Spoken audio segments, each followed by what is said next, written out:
ਘਮੰਡੀ ਦੇ ਲਈ ਕੋਈ ਰੱਬ ਨਹੀਂ। ਜਿਹੜਾ ਬੰਦਾ ਅਹੰਕਾਰੀ ਹੈ, ਜਿਹੜਾ ਆਪ ਘਮੰਡ ਕਰਦਾ, ਉਹਦੇ ਲਈ ਰੱਬ ਹੈ ਹੀ ਕੋਈ ਨਹੀਂ। ਉਹ ਆਪ ਹੀ ਰੱਬ ਬਣ ਜਾਂਦਾ ਹੈ। ਹਾਂਜੀ, ਹਰਨਾਕਸ਼ ਆਪ ਰੱਬ ਬਣਿਆ ਤੇ ਫਿਰ ਹਾਲ ਕੀ ਹੋਇਆ? ਹਰਨਾਕਸ਼ ਦੁਸ਼ਟ ਹਰ ਮਾਰਿਆ। ਰਾਵਣ ਆਪ ਰੱਬ ਬਣਿਆ, ਹਾਲ ਕੀ ਹੋਇਆ? ਤੁਹਾਨੂੰ ਸਭ ਨੂੰ ਪਤਾ। ਗੁਰੂ ਗ੍ਰੰਥ ਸਾਹਿਬ ਕਹਿੰਦੇ ਲੰਕਾ ਗੜ ਸੋਇਨੇ ਕਾ ਭਇਆ, ਮੂਰਖ ਰਾਵਣ ਕਿਆ ਲੈ ਗਿਆ। ਘਮੰਡੀ ਦੇ ਲਈ ਕਿਤੇ ਕੋਈ ਰੱਬ ਨਹੀਂ।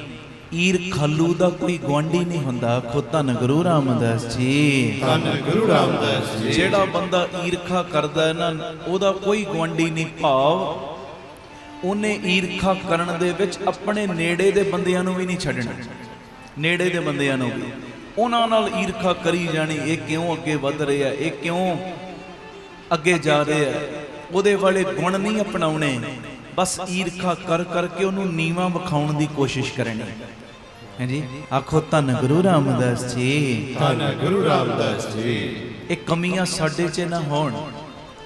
ਫਿਰ ਮੈਂ ਦੁਹਰਾ ਰਿਹਾ, ਘਮੰਡੀ ਦੇ ਲਈ ਕਿਤੇ ਕੋਈ ਰੱਬ ਨਹੀਂ, ਈਰ ਖਾਲੂ ਦਾ ਕੋਈ ਗੁਆਂਢੀ ਨਹੀਂ, ਤੇ ਕ੍ਰੋਧੀ ਬੰਦੇ ਦਾ ਕੋਈ ਮਿੱਤਰ ਨਹੀਂ। ਜਦੋਂ ਬੰਦੇ ਦੇ ਸਿਰ ਦੇ ਉੱਤੇ ਕ੍ਰੋਧ ਚੜ੍ਹਦਾ ਹੈ ਨਾ, ਫਿਰ ਉਹ ਆਪਣਾ ਪਰਾਇਆ ਨਹੀਂ ਵੇਖਦਾ। ਕ੍ਰੋਧੀ ਦਾ ਕੋਈ ਮਿੱਤਰ ਨਹੀਂ ਹੁੰਦਾ ਹੈ ਜੀ।